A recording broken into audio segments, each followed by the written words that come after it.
Friends, welcome to Santhe kitchen channel. நான் உங்கள் பீனாஸ்ரீ. இன்றைக்கி நம்ம பார்க்க போகிற ரெசிபி பச்சைப்பயிர் பாயாசம். வாங்க எப்படி செய்கிறதுன்றதை வீடியோக்குள்ளே பார்த்து தெரிஞ்சுக்கலாம். ஃபஸ்ட்டு ஒரு குக்கரில் கொஞ்சமாக நெய் சேர்த்துருக்கேன். நெய் சேர்த்துட்டு பச்சைப்பயிர் போட்டு நல்லா வதக்கி தண்ணி தேவையான அளவு தண்ணி சேர்த்து ஒரு 2 விசிலுக்கு வேக வச்சு எடுத்துக்கலாம்.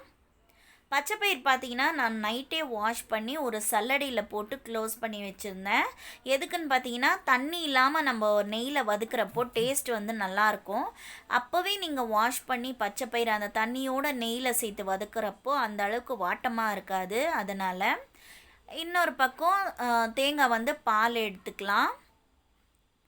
தேங்காய் பால் எந்த அளவுக்கு சேர்க்குறீங்களோ அந்த அளவுக்கு சூப்பராக இருக்கும், நல்லா டேஸ்டியாக. இப்போ தேங்காய் பால் வந்து எடுத்தாச்சு. இனிப்பு பார்த்தீங்கன்னா உங்களுக்கு 1 கிளாஸ் பச்சை பயிறுனா அதிகமாக இனிப்பு வேணும்னா ஈக்குவலாகவே போடுங்க. 1 கிளாஸ் வெல்லம், இல்லை மீடியமாக வேணும்னாக்கா 1 கிளாஸ் பச்சை பயிருக்கு 3/4 கிளாஸ் நீங்கள் வெல்லம் சேர்த்துக்கிட்டிங்கன்னா நல்லாயிருக்கும். இப்போ கொஞ்சம் தண்ணி சேர்த்து கரைச்சி எடுத்துக்க போகிறேன். பச்சை பயிர் நல்லா கொலைய வேக வச்சு எடுத்துக்கோங்க. இப்படி இருந்தால் கொஞ்சமாக மசிச்சு விட்டுக்கோங்க. இப்போ பச்சை பயிர் பார்த்தீங்கன்னா நல்லாவே வெந்தாச்சு. வெல்லம் வந்து நல்லா கரைச்சிட்டோம். இப்போ ஒரு சல்லடியில் சலித்து நம்ம இந்த வெள்ளை தண்ணியை பச்சைப்பயிர் மசித்த பச்சைப்பயிரில் நம்ம சேர்த்துக்க போகிறோம். வெள்ளத்தில் பார்த்தீங்கன்னா கொஞ்சமாக அந்த கல் மண் தூசியெல்லாம் இருக்கும், அதனால் நம்ம கரைச்சி சேர்த்துக்க போகிறோம். சேர்த்துட்டு நல்லாவே மிக்ஸ் பண்ணிவிடுங்க இந்த மசித்த பச்சைப்பயிரில். இப்போ நான் கடாய்க்கு மாற்றிட்டேன். இப்போ நல்லா கலந்து விட்டுக்கோங்க.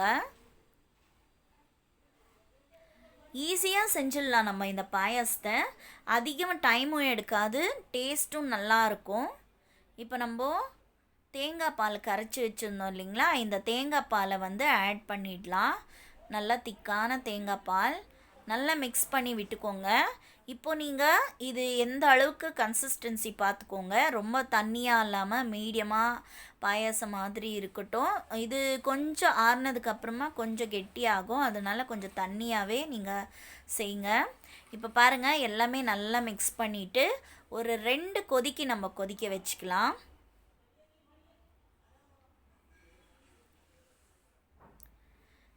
இப்போ கொதிக்க ஆரம்பிக்குது. ஒரு 2 கொதி வந்ததுமே நம்ம இதை இறக்கிடலாம்.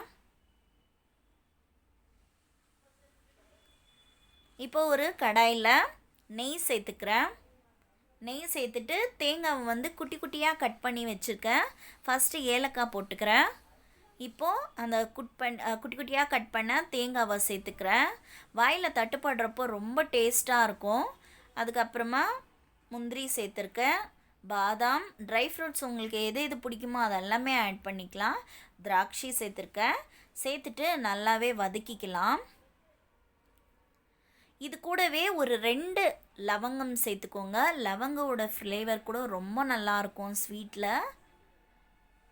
சேர்த்து நல்லா வதக்கி நம்ம பாயாசத்து மேலே நம்ம போட்டுட்டோம்னா சூப்பரான பாயாசம் ரெடி ஆகிடும். ஆடி வெள்ளிக்கிழமை அன்றைக்கி நான் இந்த மாதிரி தான் சுவாமிக்கு நைவேத்தியம் பண்ணியிருந்தேன். ரொம்பவே டேஸ்டியாக இருந்தது அந்த தேங்காய் கூட பாயசம்லாம் சாப்பிட்றப்போ அந்த ட்ரை ஃப்ரூட்ஸோட. நீங்கள் என்னோடய சேனலை ஃபஸ்ட் டைம் பார்க்குறீங்கன்னா please subscribe button, bell button ரெண்டுமே கிளிக் பண்ணிவிட்டு பாருங்கள்.